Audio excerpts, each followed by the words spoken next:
Please go ahead. You can make a very short introduction of yourself. Okay, many thanks, Professor.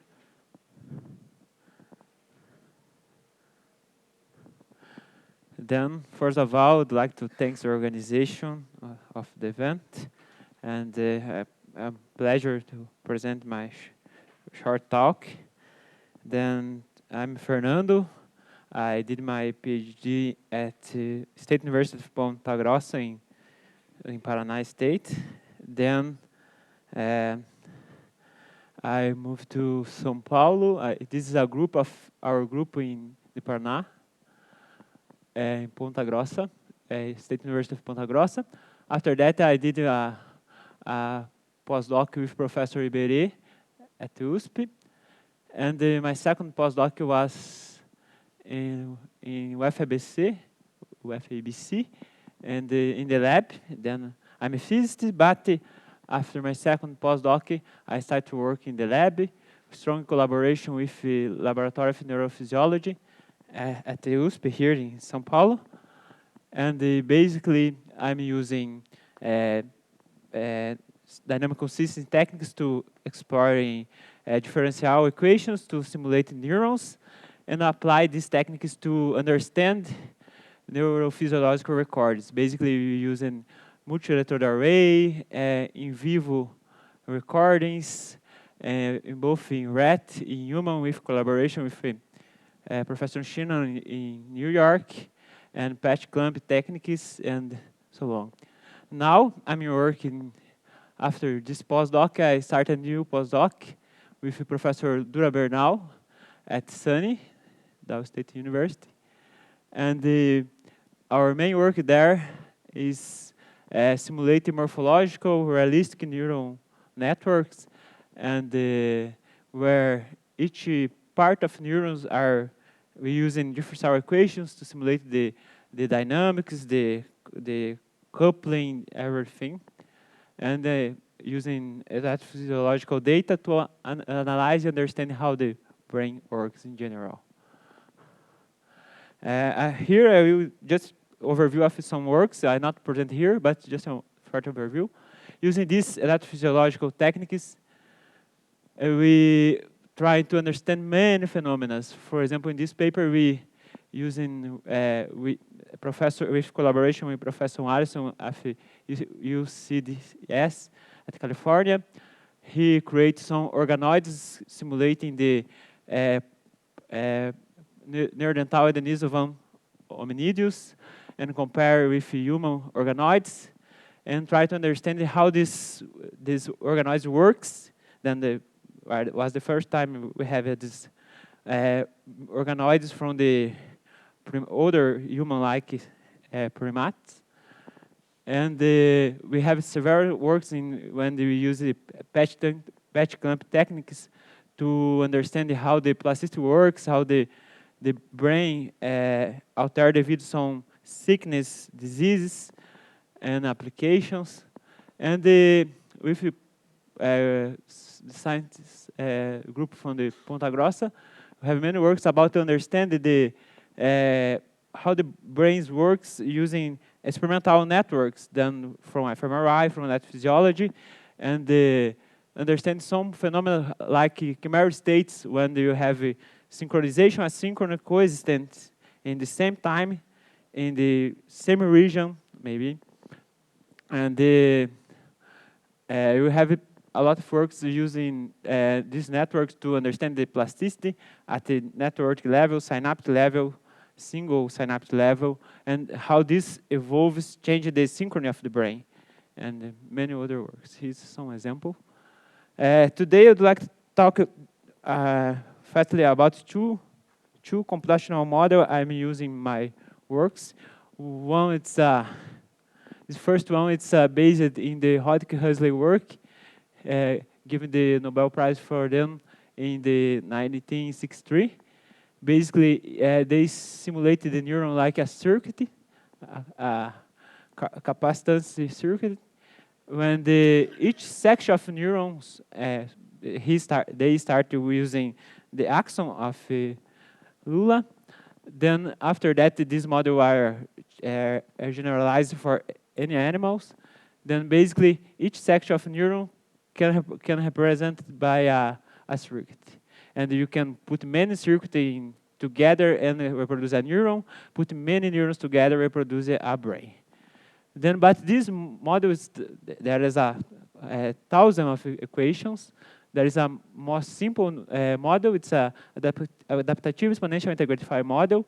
This model using only two differential equations to describe a neuron. It's a simpler circuit. But this model is very nice because it has very low computational costs. Very nice to solve problems directly related to neural network. And as the previous model, resolve and describe very well biological patterns in the micro scale and the macro scale. This is an example from some foreign patterns observed using this model. You can reproduce this using this model, but with only two differential equations. Using this model, we cannot see here. Okay, no problem. Okay. You can observe many patterns like spiral wave and the other dynamics. And but only with this complex model you can produce some things about the data you observe in the lab, like MEG, fMRI, EEG, and others. Then we try to use both to depend on our data and depend on our scientific question. Then specifically why studying neuroscience using our methods to study neuroscience, because there is a lot of sickness related to the brain. One that I'm studying more is epilepsy. Around 50 million people in the world have epilepsy.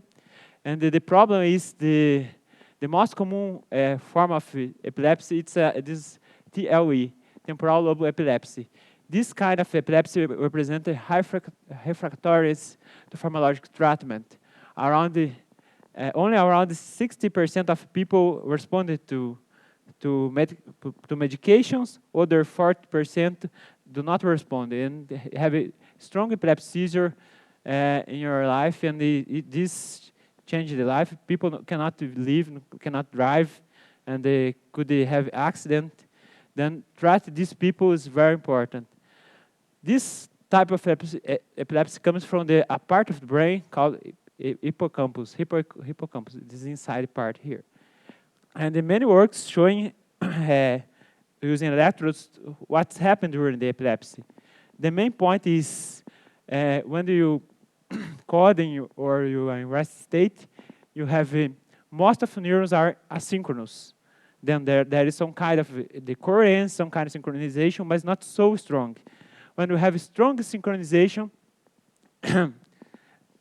we have this kind of signal. You have a strong amplitude of local field potential, and the intracellular recording have appear some burst synchronization. Then in our cause study, burst synchronization it's a bad thing. It represents like a epilepsy seizure. Then to understand that, we use many techniques: in vivo experiment, in vitro experiment, and modeling. Because we believe this is related directly to network, here we study. In our first study, we use the simplest model, this one with two differential equations for each neuron. And because in the epilepsy, we believe the main effect of the burst synchronization are related to imbalance of between excitation and inhibition. And you can observe this in many experiments. Here is some example of our lab. But the point is there is asynchronous states and burst synchronization in the same brain, the same animal, or the same people. In only a few times of life, few short time, these people or this animal have this seizure, this burst synchronization. This is a kind of transient effect, but when the user analyze it, have a strong effect. Then you try to describe that in many ways. Firstly, we study the asynchronous states using mouse data. This is a raster plot. On each point, it represents a spike of neuron. This is spike for 150 neurons. And we observe the activity in slices of animal and the humans and the in vivo animals. These have a very low Fahrenheit, like 1 Hertz. And when you cut the slice without any external stimulus, you have no input, then you have we call the self-sustained activity, SSA. Then we try to reproduce that using our simple model. Then this is was published some years ago. You use this kind of very simple network to reproduce that. Here is an experimental distribution of Fahrenheit. This is our model. Then this model serves like a base to understand more complex behaviors. After that, you try to understand how the birth synchronization appears. Then, in this work a long time ago, we start to understand how the transition from the asynchronous states to birth synchronization appears, change the excitator connection and the probability and the synaptic conductance, just increase the weight of connection and change the network. We can observe this transition. But in this case, in many other papers, we have to change the network. We have to one network to asynchronous, another network to birth synchronization. But in real brain, the same network have to support both states. Then, because that some times ago, Traub have his famous review, talk about 3 points about the modeling epileptic networks. Neurons have to spiking or firing burst. You have a strong synaptic excitation, and you have to simulate the epileptic networks with relative disinhibition. Or then you try to model that network, and doing these 3 points, and we observe when we kill some. This in blue is inhibitor neurons, and red is excitator neurons. When we kill these inhibitor neurons or decrease the weight of the inhibitor connections, it's possible to observe this bistable behavior like epileptic brain.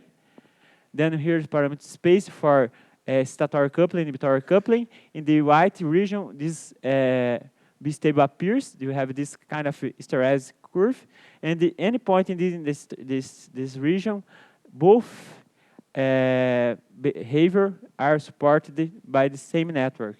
This change the probability of happening one or another state change when we increase the coupling, and we put noise. There is some robustness to noise, decrease the region, but it still have stability with noise.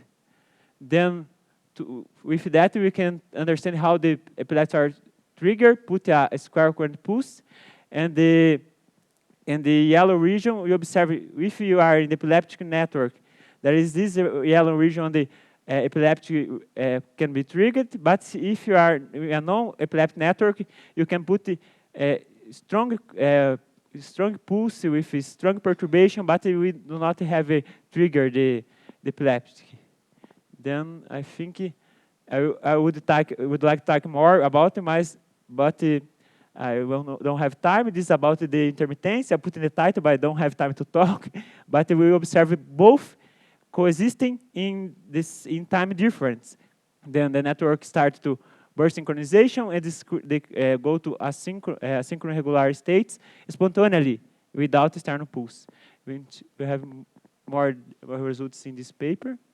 This paper, we have much more results as well. And you can observe this with ion channels, and using these macro models and rat data, we can observe this kind of oscillation related to epilepsy in humans. And you published this paper about that. I'd like to talk more in the future. And I'd like to thank. Sorry. Okay, no. Okay. Thank you, Fernando. welcome. 50 minutes is very short. I yeah, understand. sorry. Yeah. It's okay. So questions? Hilda.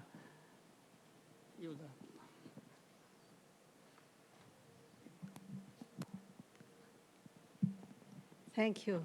Very nice talk. Very interesting. I have first the question because I didn't pay enough attention. I wanted to know when you look at the network of neurons, what was the interaction between neurons? Yeah, I did. Can you show them back to me? Yes, I did to the explain top? here, but yeah, I don't have time to explain details here. No, of course. Yeah, sorry. But yeah, I didn't put the equation here. I could, No, because you but don't have it's a interaction. chemical synapses. There's two The types. synapses. Chemical synapses, yes. Okay. There's two Okay. types: inhibitory synapses, excitatory synapses. Yeah. Then we put both in the same proportion in the in the brain. Then basically when the excitatory neurons spikes, change the excitatory signal to another neurons, and Yeah. inhibitory neuron spikes send the inhibitory signal to another neurons. Okay, I have another two short questions. The other is, you showed us this series, time series, Yeah. of both cases, the epileptic and the non-epileptic case, and but they had a length of 1 second. Yes. I was worried about that because usually any epileptic crisis will take much longer.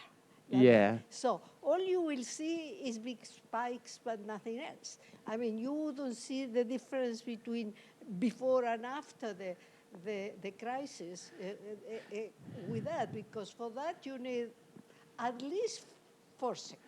At least 4 yes, seconds yeah, to sure. start seeing something. Mm-hmm. Okay, sometimes minutes you need. Yes. Okay, and the third question is, when you compare your results, with which experimental data do you? Generally, What are you using, for instance, for the epileptic? yes. cases?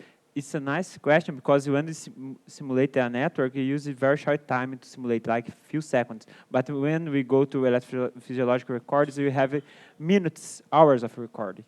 Then, depends of the data. For example, you use hours of the data and try to simulate the hours of data. Then this behavior appears. Generally we compare both long time series. Yeah, I think yeah. it's very hard to do that, but we have to compare long time series. About this model, generally when we try to understand the like trigger, and we observe just a few seconds, like 10 or 20 seconds before the epileptic seizure. Then, for example, here, like it's a long time series. You just take a look a few 10 seconds before the epileptic seizure, because you can use our methods to understand what's happened. Yeah. But this phenomena the trigger can cause it before this. And the last question. Your model reproduces the so-called spikes and waves. I mean, these auras or whatever they are called that happen before the crisis. Do you reproduce that? I mean, in the series you see that. Yeah. But I'm worried if your model reproduces that, because that would be very interesting. For this model presented, there is no topology. Then the neurons like a random network. Then we didn't see this because we didn't try to do that. But we have some models from hippocampus when we put the neurons in special distribution with X, Y, Z. In this case, we saw the spiral wave, chimeras, and we can understand the transition from these waves to burst synchronization related to epilepsy. Then Professor Batista will talk more about this in his lecture. Okay, good. And Professor Batista then explain more detail for us. Thanks. Okay, thank you, Fernando. So let's thank Fernando again.